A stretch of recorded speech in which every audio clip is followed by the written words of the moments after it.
Psycho Crushers, Fatal Friendships, CG eyesores, all that and more. Cody Punch Balrog. Well, wait, why? He didn't do nothing wrong. Dude, he looks just like Mike Tyson.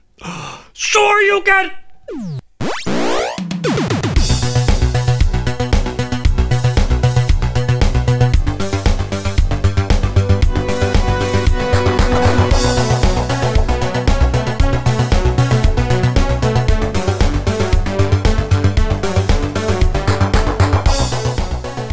You win. Perfect. See? Bonus stage. Where'd that car come from? Just came out of nowhere. Let's go beat the fuck out of it then. God damn it. Down kick, down kick, down kick. Just all over the place, down kick. Do like E-Honda and just do the slap. Do like the turbo slap and it just... Yeah. I'm trying to close the car door. I'm trying to show you how many Hondas you can fit into this Honda. All of the Hondas. E-Honda slaps roof of Honda Civic. Look how many Hondas you can fit in this bad boy. And it just gets smaller and smaller. That's a nice dribble there. You see how big it is now? It's the size of a micro machine. You know how many micro machines you can fit into a Honda? It's compact. A lot. Mortal Compact. Street Fighter and Mortal Compact. Annihilating cars. Yes. Tournament edition. Extended cut. So meant turbo. This is a Street Fighter. Turbo cut. This is a Street Fighter 2 turbocharged car. What is it charged with? Raiden? Exactly. It's God damn it. Too many crossovers. That's what this episode's all about, though. Yes. Crossing over two realms. Episode 52 of the Super Media Brothers podcast. I am Midnight Agent Raw. And I'm Okame. Cult Cinema Showdown 13, God damn it. The last episode of the year. Which you guys voted for the second film. Because we had Street Fighter, and we were like, we need one. We need one more. We had to beat it out of y'all. Like, come on. Give us a choice here. What do you want? We gave you a choice. It was between Double Dragon or Mortal Kombat, and by an outstandingly huge margin, Mortal Kombat won. I saw that coming. Yeah, and it was hilarious because looking at Double Dragon, it's almost got like the same camp factor as Street Fighter, but who the hell doesn't want to see Street Fighter and Mortal Kombat duke it out? Two of the most well-known fighting games in the whole entire world. Yeah! Fighting off in the world of movies. Very, very different than the games, obviously. But we're going to get into that. Two different styles of movies, too. That's a lot of styles. Yeah. Style points. Yeah. Before we fucking get into it, I want to just say some names. Many names. Yeah, because these motherfuckers here are the reason we are doing Street Fighter and Mortal Kombat. Now, I tried to reach out to some of you personally because Facebook has this nice little, format where we can't reach out on our pages. Shit. We can't slide into your DMs. You have to slide into our DMs. And you have failed us. Both of you. Yeah, both of you. All fucking two of you. I want to say the final score was like 26 votes to 3 votes. This Triple Dragon. It was apparently fucking bad, dude. It was really bad. I've said this before. We've said it before. DJ, your vote still holds a firm grip on our hearts from the Untrained Eye. DJ voted for Double Dragon, and he was holding out too. He was holding out so hard that it would have a come from behind victory. No, not even close. No, sorry, man. Your grip was too tight. I think the people that voted know who they are, so I'm going to forego last names just because there are some crazy people out in the internet world. It is raining outside right now. It's calming. It's almost like a dramatic read. It's like story time with Richie. Are you ready to hear this story? Proceed. Of multiple... there may not even be... Let me see. 1, 2, 3. It's like a credit roll. 8, 10, 11, 12, 13, 14, 16, 17, 18, 19, 20, 21, 22. Okay, there's like 22 names written, but I think a couple of fake accounts may have voted. I don't even fucking know. But whatever. Is Sperminator on there? No, he's... maybe. Yes, he is. I had to think about that for a second if he was on there. Yep. God damn it. It's raining hard now. It's raining. No, never mind. No. It's raining names. Hallelujah. It's raining names. And then there's Raiden. Exactly. It's raining, man. It's Raiden, men. Yeah. Yes. Thunder and lightning. God, it's loud. This is amazing. I think this may be one of the first times we've had rain on the podcast. Shall we proceed? Shaolin, we proceed? Yes. Shaolin. Okay, guys. Here are the first names. And you know who you are because you've been contacted. And more often than not, when we contact you, you respond. We have sent buttons out to most of you. If you haven't gotten contacted from us to get a button, please do so. Okay. Bryce, Brian, Sharon, Lindsay, Alex, Jeff, Heather, Rachel, Chase, Preston, Gabriel, Garrett, Caitlin, Gary, Jeremy, Philip, Kirk, Rachel, another one, Lori, Chelsea, Haley, and Joey. Thank you guys for voting and listening and voting and listening. And that and more. For being part of the world. Exactly. So now, let's fucking roll into the fucking city of Shadaloo to get into Street Fighter. Which was in 1994 when the shit hit the fan. Yeah, and this was only the second video game movie that had been made at the time because Super Mario Brothers came out a year earlier in 1993. It started the trend. Yeah, and God, you know, video game films are very hit or miss, but let's just get into it, God damn it, because this movie was made on a $35 million budget, which was pretty substantial for the times.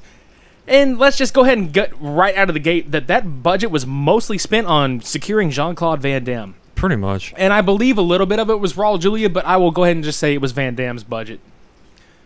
It's his shit. Yeah.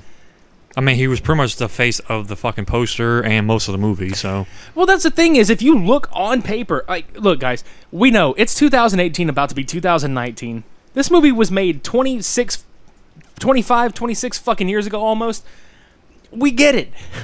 It's Jean-Claude Van Damme. Arguably one of the biggest action stars of the late 80s and into a little bit of the early 90s. This was on paper perfect casting. Mm-hmm. So jumping into it, it's awkward because when you go to see a film called Street Fighter, you're kind of like, okay, how are they going to translate this into a movie? Which that's a juxtaposition of both these films, which Cody and I have agreed to disagree on a lot of fronts about them, but we mostly agree with our stance on these. Go ahead, dude. This is all you, and this is awesome. Wait, what do you want me to start with? Because I thought we were just gonna go with the. Oh, we're gonna go over the film, but I mean, just an overview as far as what they tried to do with it, as opposed to what they could have done. Yeah, and then we'll just jump right into it after that.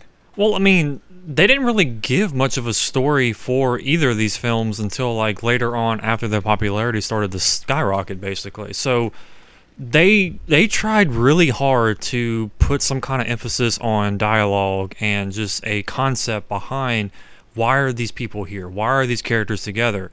Both of these games are based around one thing: tournament.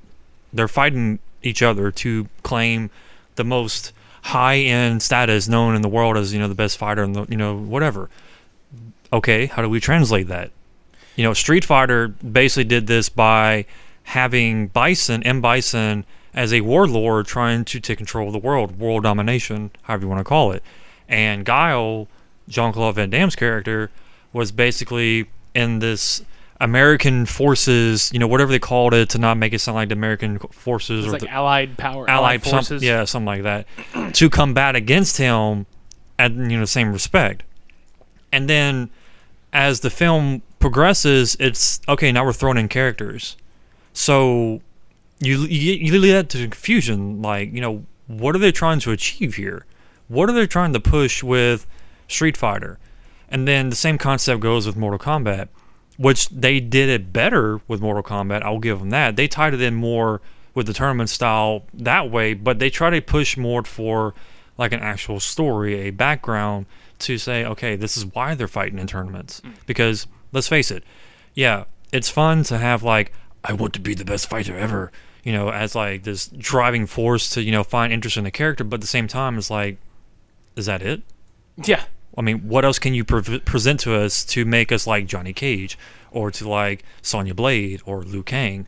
what else is there? Yeah. And they kind of do that with some of these characters. Kind of the same with Street Fighter. I'll give them a little bit here and there, but they didn't really give too much background with all of these people. Yeah, they kind of just, believe it or not, at the time, they kind of just put these out as people that are going to see these movies know what they're in for, or they know these characters well enough to not worry about it. It's really the names associated with what these films are about. Nothing to do with, like, there's actually this, oh my god, this top-notch story or this top-notch filming production. No, it's, I want to see Guile kick Bison's ass, or I want to see Blanca, or Mortal Kombat. I want to see Sub-Zero. I want to see Scorpion. I want to see the dragon emblem show up with the music in the background, you know, stuff like that. I'm not paying however much it was back in the day, like $5, $6, to go see a film where, you know, it's going to have the same concept being done, and that's it. I want there to be some kind of tie-in to, you know, why I'm paying this money. Yeah. And for the most part, both of these movies do a good job. So we'll start in with Street Fighter. Like, we'll run through Street Fighter, and then we'll run through Mortal Kombat. So, like you said, Bison's this drug overlord turned warlord who is trying to basically take over the world, and he's holding prisoners of war from the Allied nations, which are Jean-Claude Van Damme's people, who are fighting this war for $20 billion, which in 1994 was a lot of fucking money. Yeah.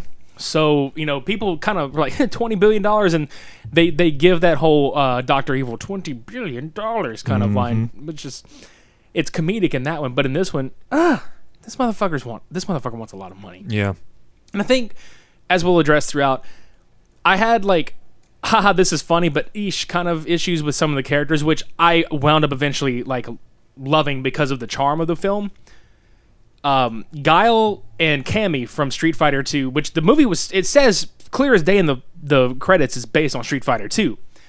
So you have characters from the first and the second, and then like the other installments of the second game, like DJ and Cammy. You have these characters, but they're kind of relegated to side characters.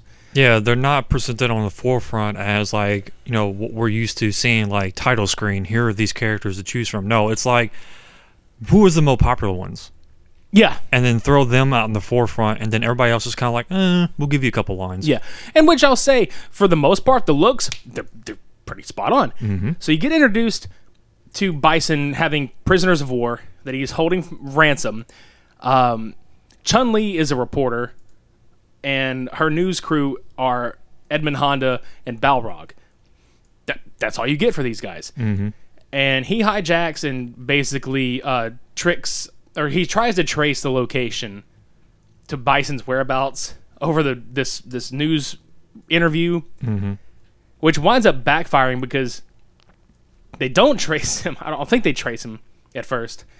But then he fucks up and calls his best friend's name out over the air, who is a prisoner of this war. Then Bison's like, oh, this is your friend? Well, we're going to fuck him right up. Charlie Blanca. Yeah, let's go ahead and just put him in the laboratory with Dexter. I mean, not Dexter, Dhalsim. Who, in the game, was a stretchable yogi who was a badass character, and he's just a scientist now. And it's like, fuck, I really wanted to see it. Yeah, kind of not making any sense at this point. So we're slowly getting to the weird factor. Yeah, so that happens. And then you're introduced to Ryu and Ken, who are essentially con artists that are trying to sabotage Sagat, who is Bison's arms dealer. Who, not even close to the original character's concepts. No, but interesting nonetheless, I guess. It's an interesting take, I get it, but you're kind of disrespecting the two most popular characters in the game. One, I made this statement earlier when we watched it. I don't really think they understand that they designed these characters non-Asian. Most of them aren't Asian. And Ryu's character in the movie was Asian. He's not in the game, if you clearly look at him. So that was kind of like just, I'm thrown off about it. Two, it's just, they're more driven about like having that rivalry and having that I'm the superior fighter rather than trying to con people. And it's like, it felt so weird just having to sit through that. Yeah, I mean, and he's if I'm not mistaken, Ryu is Japanese, but he doesn't look it. You know what I mean? Like, they say, oh, he's from Japan, but they don't ever go out of their way to you know what I'm saying? Like, a lot of these characters, they just kind of, they looked right. Like, the looks, like we said before, the looks as far as, like, their costumes and, like, their hair designs and shit, like, Zangief was fucking... Yeah, he was literally perfect for that role. Yeah, but Ryu and Ken felt just so fucking dumbed down in this one. I think that was my biggest gripe, actually. Ken looked like, what was it, David Couder? Or Dave Couder? Yes! He looked like Joey from Full House. David Coulier. Yeah. Dave Coulier. I'm not kidding. Like, that was the first vibe. I was like, oh my God, why does he look like Uncle Joey? Ken punches a full house. Yeah. Just blows it up with his fucking... He has the woodchuck uppercut. God damn it. That's his special stage attack. He doesn't punch a car, he punches a house. Yeah. And it's Dave Coulier. A full house. Yeah. So, fucking goddamn it. So they con them with look like Nerf guns. Yeah, basically like little tennis ball guns. And then we get teased with, like, essentially we're thinking, okay, what are they doing? Where's the street fighting aspect of it? And we think we're gonna get it at first because they're at a cage fight that Sagat's like, nah, fuck you guys, you're coming with me. So he sticks Ryu into a cage match with Vega, whom kind of does look like him, but at the same time, you know, he looks Spanish.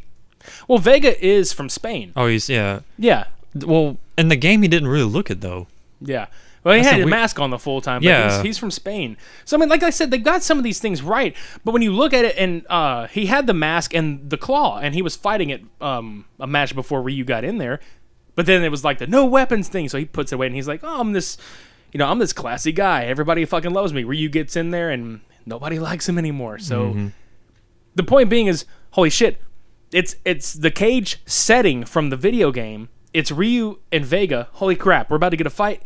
Nope, here comes Guile. With his big fucking tank, and just mows the fuck over. And his classic line, you're all under arrest. I fucking, like, can we just talk about Van Damme's delivery of lines in this movie? It makes this whole fucking movie for me. It's the campiness that is just him. Van Damme and Raul Julia make this fucking movie. I'm not even sorry about that.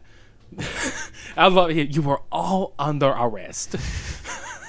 Everybody just fucking sticks their hands up. You know goddamn good and well people would have hauled balls out of that son of a bitch, because I think there's only like 1 or 2 guns pointed straight ahead, and he's like circled around by people. They all could have probably jumped on top of that tank and dragged his ass out. Yeah. But for comedic purposes, it worked. Because they were all under arrest. Under arrest. Full house arrest. Yeah. There you go. So pretty much from here, they get put into the little, he takes them all to prison. He gets like Sagat, Ryu, Ken, puts them in their little prison camp. Right. But Cammy notices them fighting in the quarry and tells Guile who they are. So he's like, well, I want them to work for me and help me. So they don't really expressly say that, but there's an escape that is staged where Ken, Ryu, and Sagat get out, which you pointed out this fucking shit was funny when he throws the dude out of the vehicle. Mm-hmm. It's like, all you guys have excessive force that can be used. Do they fucking use it? No. Nope. Nobody starts shooting at him at all. They don't put any gunpoint or nothing. It's just literally, I take control of this van or this Jeep or truck, and they just take off freely. They don't start shooting or nothing until like, what, a minute after the fact? Yeah. High security prison. Oh, they got out of it, though. Yeah. They definitely got out of it with that fucking tank. So, this is where Guile is shot and killed by Ken. Everybody's like, oh my god, we mourn Guile. We mourn Guile, he fucking died, blah. And then Bison's like really upset by this because in his mind he wanted he was one of those villains, which I loved about this. Some movies make chicken shits out of their villains, and they didn't do that with this one. He was just kind of like, no, I was hoping to fight him. I'm really sad about this. I was wanting to fight him one-on-one, man to man. To rip his spine out with my God hand. Damn it, yes. So, yeah. But we get a lot of other exposition throughout the film where they've pinpointed this location. They're trying to figure out how's the best way to go about this. There is at one point Chun-Li, doesn't she like she sneaks out from the Jeep and jumps up, and she's basically trying to infiltrate where Guile is or some shit. Mm-hmm. Finds that he's not dead. Yeah, she goes into this like morgue, which is like an apartment complex basically in this country, and tries to get some information on what's going on, and finds his body. He comes back alive, and then they're like talking. It's like, okay, well, no interview even when I'm dead. Yeah, pretty much. So, and it was hilarious because he goes on to tell, he has her locked away or whatever. He's like, this is not a personal vendetta, because her dad was killed by Bison. He's sitting there, he's like, it's not a personal vendetta, it's mine. And you're just like, oh, you fucking dick. Mm-hmm. So, long story short, we're mowing over because you have to watch this movie. Like, you really need to watch this movie because some of the gags in it are just... Yep. Like, especially the sequence where it looks like a circus.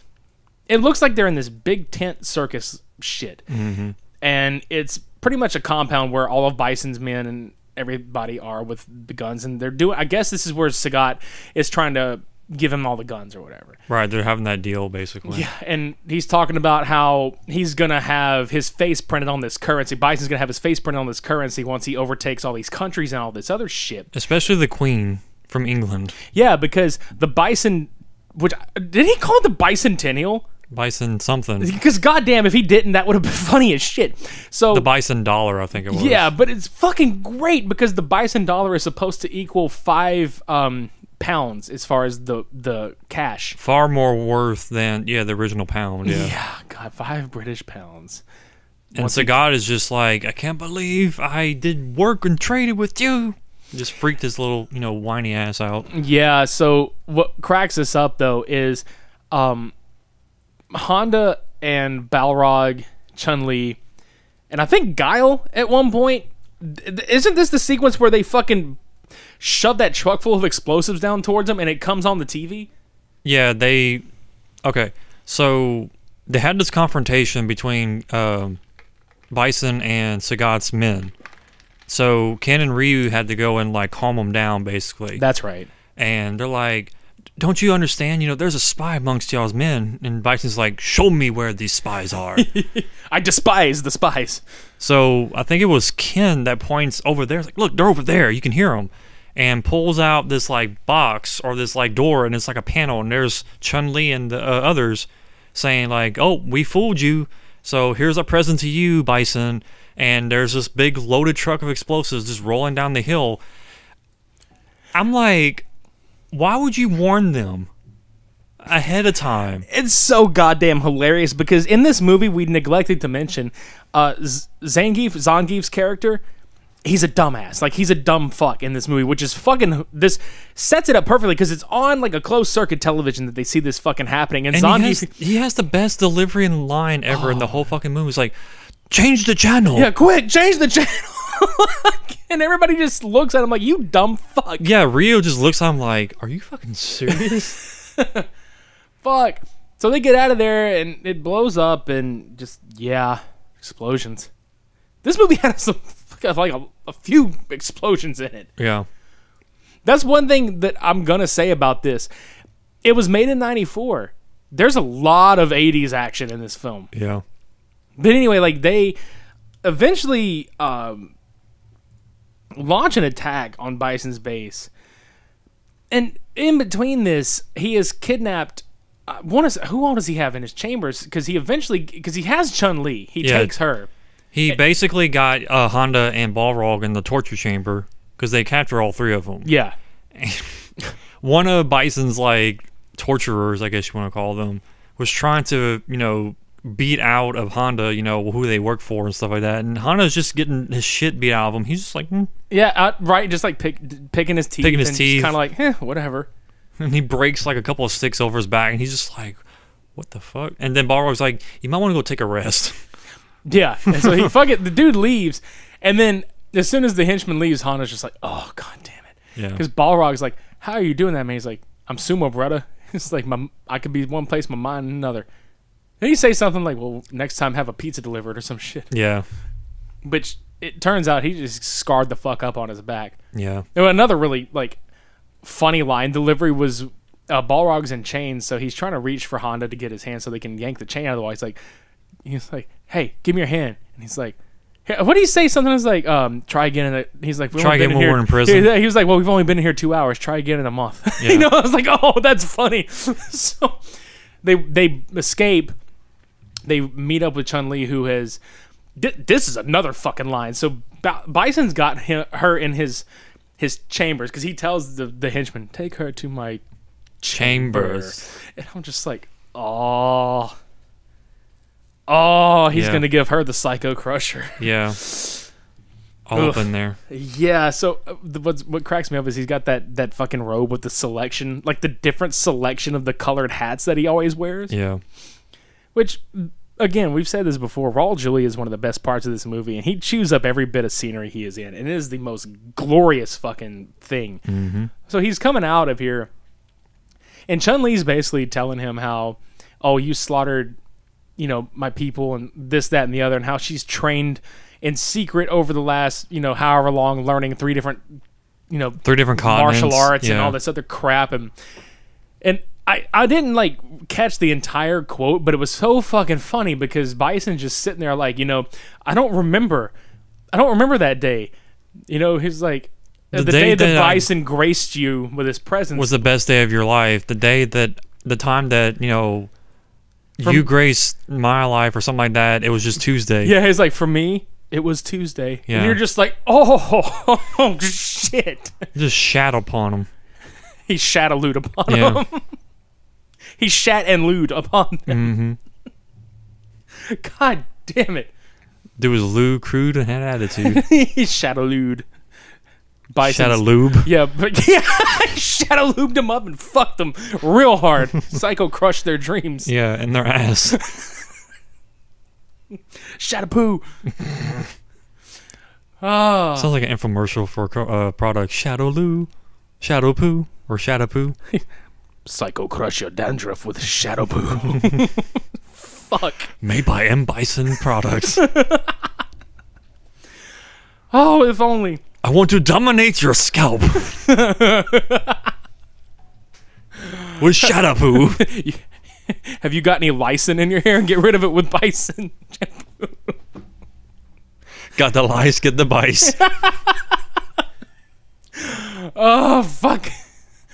Put on your gauntlets and run a gauntlet through your hair. Like, fuck. Why were there no tie-ins for this fucking movie besides... We come over all details when we make this product.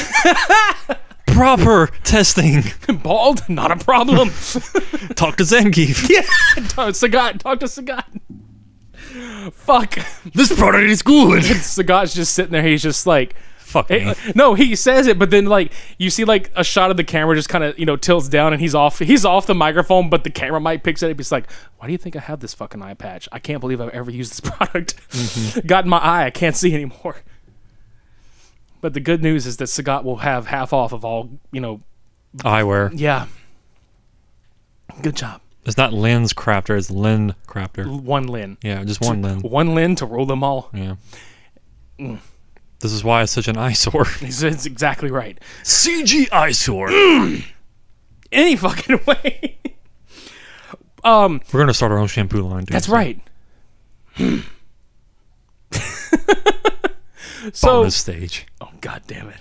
But yeah. She kicks the shit out of him, and she's almost got him, and then in comes the rest of the crew to fuck it right up. Because I think by this point, Ken and Ryu have also... They try to go and help Balrog and Hondo out of the chamber, and they're getting choked out by them. It's like, no, we're on your side. We're here on the same team. We're hired by Guile, blah, blah, blah. And they're like, oh, well, let's go rescue Chun-Li. Okay. And then all of them and Guile meet up in the chamber and... Well, no, Guile, I don't think he's in there because he gasses everybody that's in there. I thought he was in there. No, Guile hasn't made it there yet. Oh, that's true. You're right. Yeah, so... I'm not ahead of myself. No, you're good. But he gas chambers the fuck out of him. Yeah, because Hondo was about to, pile over that damn door, and he's like, I got that... Wait. It's gas! Fuck! He's like, it's gas! You would have gas. I think he ate some tacos earlier. Mm-hmm. But, dude, that fucking maniacal laugh that Bison has, it behind that classic. Meanwhile, while all this has happened, Dalsim has been brainwashing Charlie And you see the slow transformation of Charlie becoming Blanca throughout this entire thing in this chamber, because Bison wants to create the perfect war weapon. So he's got him brainwashed by watching like war and like terrible imagery, and then Dalsim feels guilty, so he turns it on to like, you know, happy scenes. Yeah, so Blanca's mindset is very like 49 to 51% like good and evil. Mm-hmm. So you see that happening. And for some reason, he turns green and grows long orange hair with this Kool-Aid that they inject in him at the exact same time. Oh, yeah. Like, we don't know what kind of chemicals are pumping into these people, but yeah, he just suddenly grows like, 8-foot-long hair and turns green like the Hulk. I see orange and ecto cooler. That makes sense. That's my story, and I'm sticking to it, sir. And then slopes his forehead down. God, so bad. Yeah. So bad. But any fucking way. That happens. Guile is about to mount this attack. They're going to go up the river. Synchronized watches. We're going to go up the river. 0600. Yeah.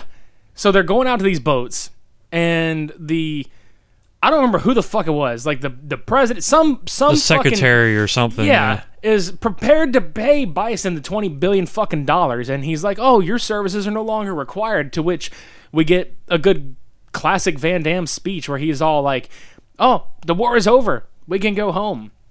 And he's all like, "No, I'm gonna go up the," and his fucking accent, dude. He's like, "I'm gonna go up the river. Up the river. And I'm going to kick that son of a bitch Bison's ass so hard that the next Bison wannabe is going to feel it." So, who's going home and who's coming with me? Yay. Then this homeboy that tries to get him fired, basically, is like, call your men off right now. And Guile's like, I can't do that. I got canned today. Yeah, he's like, some shithead canned me or something. Yeah. It was good line. Yeah. Jumps in the fucking boat. Anyway, they haul ass, and they eventually make it to the island, and they're mounting offense, sneaking in, and all this shit. And, war is happening between the henchman and his army. So he makes it down into the chambers where Blanca is, and he finds Charlie. Now, here's where kind of a fucked up, and a lot of people can be like, oh, I understand, or they're like, that's cruel. They address it. He's going to put Charlie out of his fucking misery. He's going to shoot him in the head. After he just told Guile, friend? It's like, do I really want to shoot this? Bitch. And then he gets interrupted by his Dalsim, and was like, no, he's a gift. You have no right. Yeah. After, he just transformed his monster. No shit. But the part about that is they stay down there because Dalsim feels guilty, and he's like, "No, I gotta keep him here. He can't be alone." Mm-hmm. But he tells Guile, "Hey, he's expecting his war machine to come up through the chamber." Perfect. Guile hops in that motherfucker, and here's where the suspension of disbelief has to happen, guys. Somehow, he perfectly flies out of this chamber. In his signature, jumping, foot kick across these spikes. And it's funny, because if you look, he looks like he kind of slopes downward and then glides upward at him and kicks the shit out of Bison. Yeah, and then we get the Street Fighter aspect now. Yeah, because they tell everybody to fucking leave him. Yeah. They're like, nah, you fuckers leave. So they duke it the fuck out. And this is where we get a lot of the quote-unquote Street Fighter aspect of the movie. They Hadouken it out? Yeah. You got Bison and Guile. Then you've got Ryu and Vega fighting, and then I think some of the time you've got Zangief and Honda fucking beating the shit out of each other. And goddamn, one of the funniest. It's racist as fuck, I think, but I say racist, but it's really just poking fun at that culture. You have the two Japanese people that are with the Allied forces on this watch screen. Oh, hey, and it's Japanese, and then it's got translations. Oh, hey, there's some, some noise going on in this room. This could be important information. Oh, turn it on. And they turn it on, and it's one of those rooms that Bison was in earlier with his whole city mapped out, and it's a miniature city. Bear that in mind. And then you've got Zangief and Honda beating the fuck out of each other over it. With the sounds of Godzilla as they fight, overlapping. Very high-pitched, very fast, and very, honestly, kind of funny. Yeah. It's a nice little, haha. Because they really are beating the fuck out of each other and just stomping all over this shit. Yeah, because even Honda does his like famous little like repetitive like palm strike. Yeah, they just fall over each other, and when we say they're beating the fuck out of each other, they're going from room to room through the walls, just fucking shit up, and it's honestly funny to watch. Mm-hmm. Probably the most engaging fight they've had in that whole movie. Hell yeah! I mean, I'll say that, and then I'll say that the Guile and Bison fight was really fun to watch too. But then you got Sagat joins Vega, tried to beat the shit out of Ryu, and Ken shows up because Ken and Ryu had a falling out earlier, and it's like, I feel guilty. I'm gonna go back and help my friend. Because Ken wanted to just basically hightail and run with all the goodies, while Ryu actually stays and help. So he's like, oh, my guilty conscience, fuck it. But yeah. But what was cool about the Street Fighter-esque aspect of the Guile Bison fight is it's almost on a linear form, like a linear platform, like the walkway in front of like his whole tech area and his floating, goddamn Dr. Robotnik looking machine that he flies around on, and like you get like the punches, you get the upside down flip kicks from Guile, and he fucking essentially kills him. He throws Bison into his control panel and electrocutes him. But wait, there's more. Oh fuck, we forgot. In this movie, they take the whole round 3 fight thing kind of seriously. But they found a cool way around it. Apparently, they don't ever explain it, but I would think that his suit is equipped with all this shit because he fucking wears it. Apparently he has like a failsafe to where if he dies, they have a resurrection like mechanism that pops in and basically, reshocks his heart back in the beat, gives him adrenaline to wake him up, and then he's perfectly fine. But he has even more. He has electricity now. So he's got the Psycho Crusher power. Yeah. Which he doesn't do the full-on move, but he literally just floats around with, like, magnesis and just, like, flies into Guile and just punches him with both fists. Yeah, well, he's beating the fuck out of him this way for probably a good bit of the rest of this fight. And meanwhile, DJ is like, fuck this shit. Like, he's escaped, and DJ was one of Bison's men, which he hightailed it out of there as soon as Bison was like, hey, have they paid me my $20 billion? He's like, hell no. That's when all the shit broke down. So DJ was like, fuck this, I'm getting out of here. So he goes to grab Bison's like secret stash in his little chambers. Fucking hauls balls with it, and I think by this point everybody downstairs is trying to escape. Sagat and Vega are defeated, which they even try to get out too, and Zangief and Honda stop fighting because everybody's leaving, so he chases after them. DJ stops him, and Zangief is like, we have to stay and help. And fucking DJ was like, dude, he is, like you're saying, Bison is the bad guy. And he's like, then why'd you stick around? He's like, because he paid me so fucking much. And fucking Zangief, you were paid? Like, oh, fuck. So this is when you get like the babyface turn, if you will, of Zangief, who is a pro wrestler, by the way, in the games. So, so he goes and decides, fuck it, I'm going to help out. And he holds like this fucking huge escape door so all the POWs can get out and everybody can escape. And so Zangief's not such a bad guy after all. He's just kind of dumb. Doofy. Yeah. So that happens. Guile kicks the fuck out of Bison into that giant TV set. Can we talk about the AI lady that was doing voiceover the whole fucking time? Yeah. Because like the whole place would be falling apart, and you'd hear her be like, structural damage, repair time estimated 18 months. Fuck. T minus.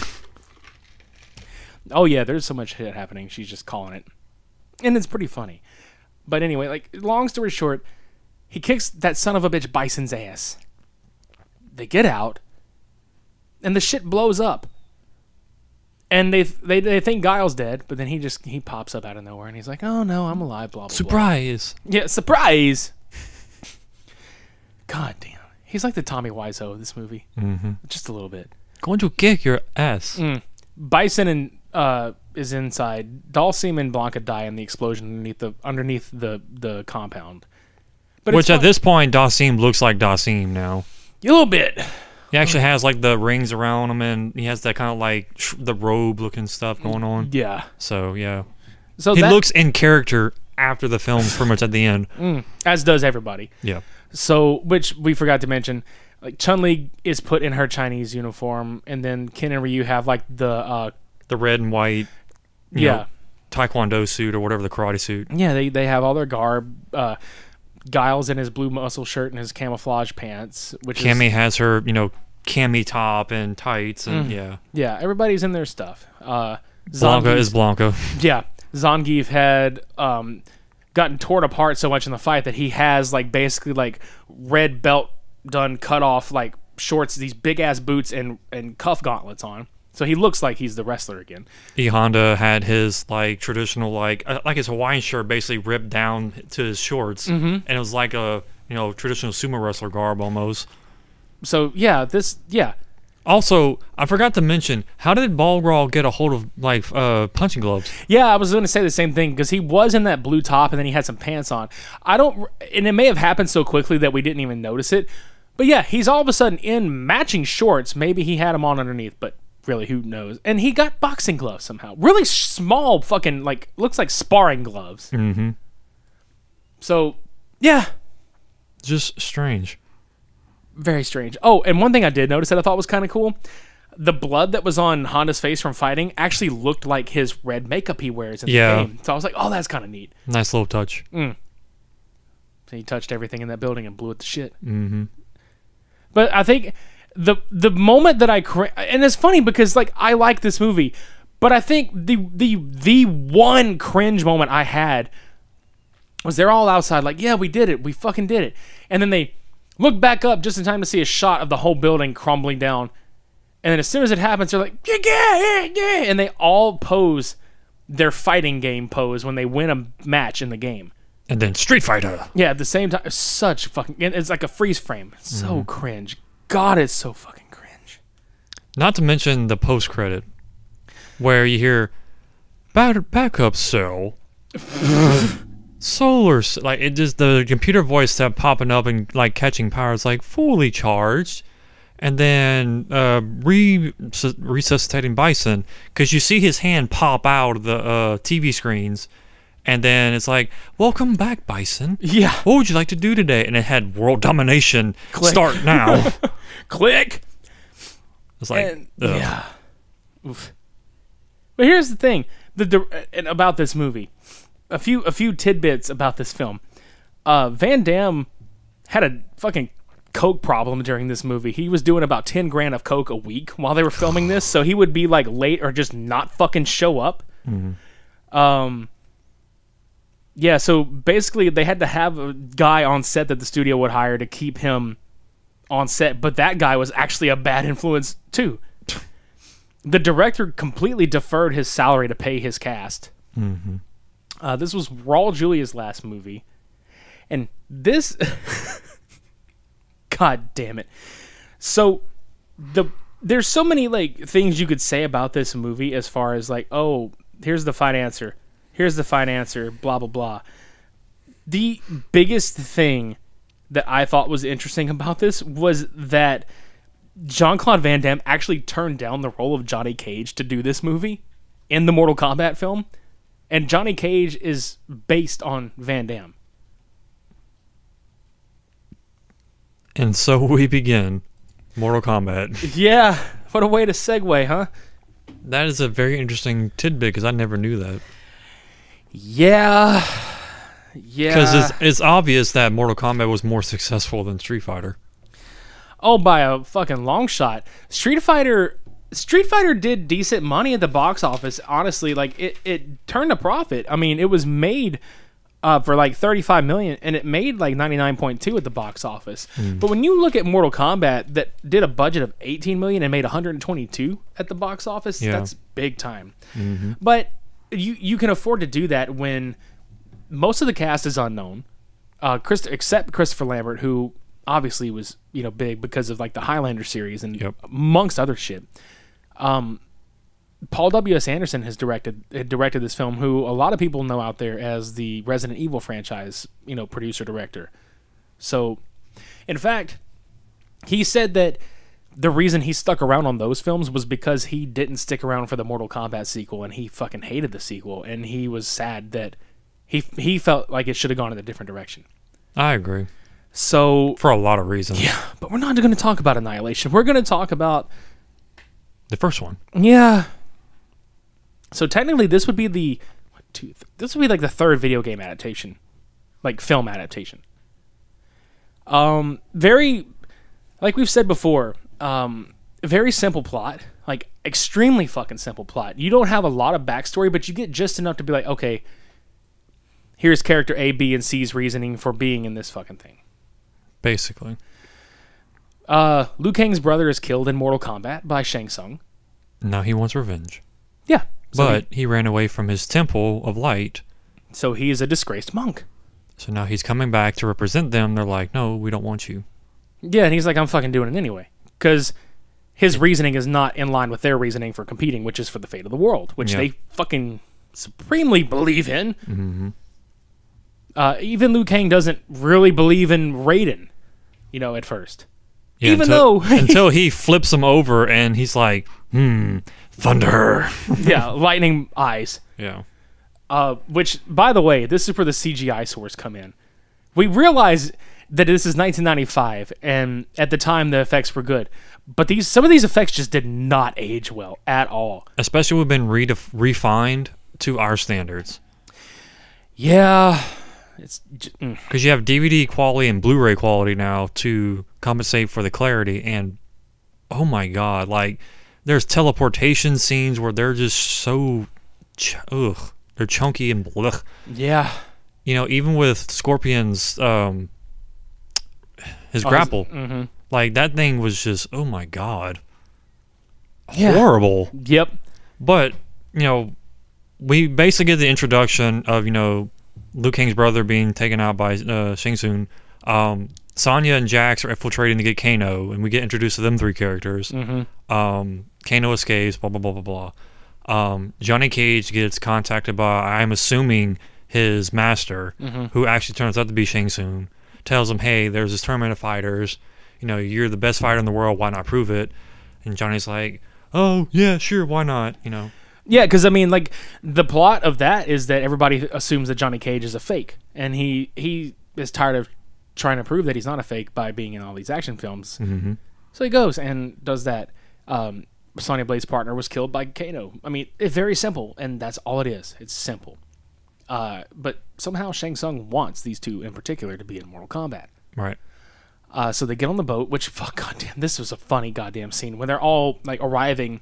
At the dock, yeah. God, you see Johnny Cage with so much luggage. It's unfucking believable. And then along struts Liu Kang, and he's like, hey.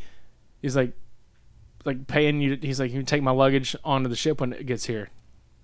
And then Liu Kang's like, you're honestly paying me to bring your luggage on. He's like, well, yeah. Isn't that your job? Yeah. And then he's like, I pay. Oh. Yeah. He's like, okay. I pay, you bring. Is there a problem? I love that so much. He's like, yeah. He grabs the money, takes one piece of luggage, and just looks over the water and just tosses it. He just looks at him like, but I love that so much. He's like, is there a problem? Nah. I got it. He throws it right the fuck in. Fucking Johnny Cage. Thank God I didn't ask him to park the car. And that's another thing. Both of these movies have really, really crappy, but so just absurdly, awfully good one-liners. Yeah. You expect that from these people. Fuck yeah, especially Johnny Cage. So, yeah, they get on the boat. Sonya chases the boat down. Dude, Jax, good job even trying to stop your partner from getting on that boat, because it's hilarious. She's all yards away from him. He's like, Sonya, wait, don't get on that boat. And then it's almost like he just whispers. He's like, hey, Sonya, don't get on that boat. Hey, Sonya. He's like, wait, don't do it. I'm going to try to stop you. Wait, no, I'm not. I'm just going to leave. Bye. See ya. See you in the sequel. Fun fact, Michael Jai White had turned down the role of Jax for this movie, which he eventually became Jax in the Legacy series and the Rebirth short, but that's, yeah. So, some of these actors, yeah. Anyway, she gets on the fucking boat, and she's looking for Kano. That's most of her dialogue. Where's Kano? Where's Kano? Where's Kano? Tits. Where's Kano? Played by Bridget Wilson, Veronica Vaughn. Yeah. Let's just say there's this one scene in particular where we questioned physics. And we'll get to that. It's pretty funny. Yeah. So,